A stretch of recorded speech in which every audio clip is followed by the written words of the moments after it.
Malachie, chapitre 3.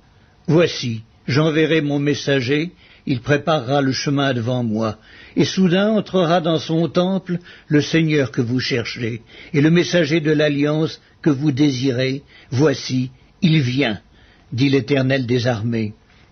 Qui pourra soutenir le jour de sa venue? Qui restera debout quand il paraîtra? Car il sera comme le feu du fondeur, comme la potasse des foulons. Il s'assiera, fondra et purifiera l'argent. Il purifiera les fils de Lévi. Il les épurera comme on épure l'or et l'argent, et ils présenteront à l'Éternel des offrandes avec justice. Alors l'offrande de Juda et de Jérusalem sera agréable à l'Éternel, comme aux anciens jours, comme aux années d'autrefois.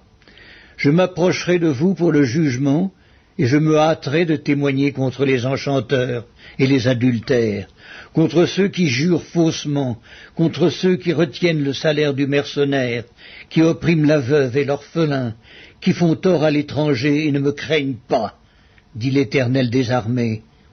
Car je suis l'Éternel, je ne change pas, et vous, enfants de Jacob, vous n'avez pas été consumés. Depuis le temps de vos pères, vous vous êtes écartés de mes ordonnances, vous ne les avez point observées. Revenez à moi, et je reviendrai à vous, dit l'Éternel des armées. Et vous dites, en quoi devons-nous revenir? Un homme trompe-t-il Dieu? Car vous me trompez, et vous dites, en quoi t'avons-nous trompé? Dans les dîmes et les offrandes. Vous êtes frappés par la malédiction, et vous me trompez, la nation tout entière. Apportez à la maison du trésor toutes les dîmes, afin qu'il y ait de la nourriture dans ma maison. Mettez-moi de la sorte à l'épreuve, dit l'Éternel des armées, et vous verrez si je n'ouvre pas pour vous les écluses des cieux, si je ne répands pas sur vous la bénédiction en abondance. Pour vous, je menacerai celui qui dévore, et il ne vous détruira pas les fruits de la terre, et la vigne ne sera pas stérile dans vos campagnes, dit l'Éternel des armées. Toutes les nations vous diront heureux, car vous serez un pays de délices, dit l'Éternel des armées. Vos paroles sont rudes contre moi, dit l'Éternel, et vous dites, qu'avons-nous dit contre toi? Vous avez dit, c'est en vain que l'on sert Dieu. Qu'avons-nous gagné à observer ses préceptes et à marcher avec tristesse à cause de l'Éternel des armées?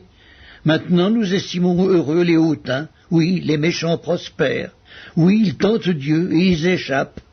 Alors ceux qui craignent l'Éternel se parlèrent l'un à l'autre, l'Éternel fut attentif, et il écouta.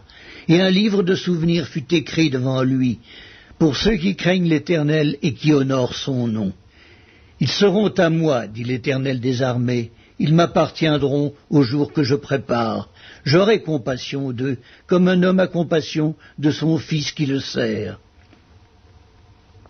Et vous verrez de nouveau la différence entre le juste et le méchant, entre celui qui sert Dieu et celui qui ne le sert pas.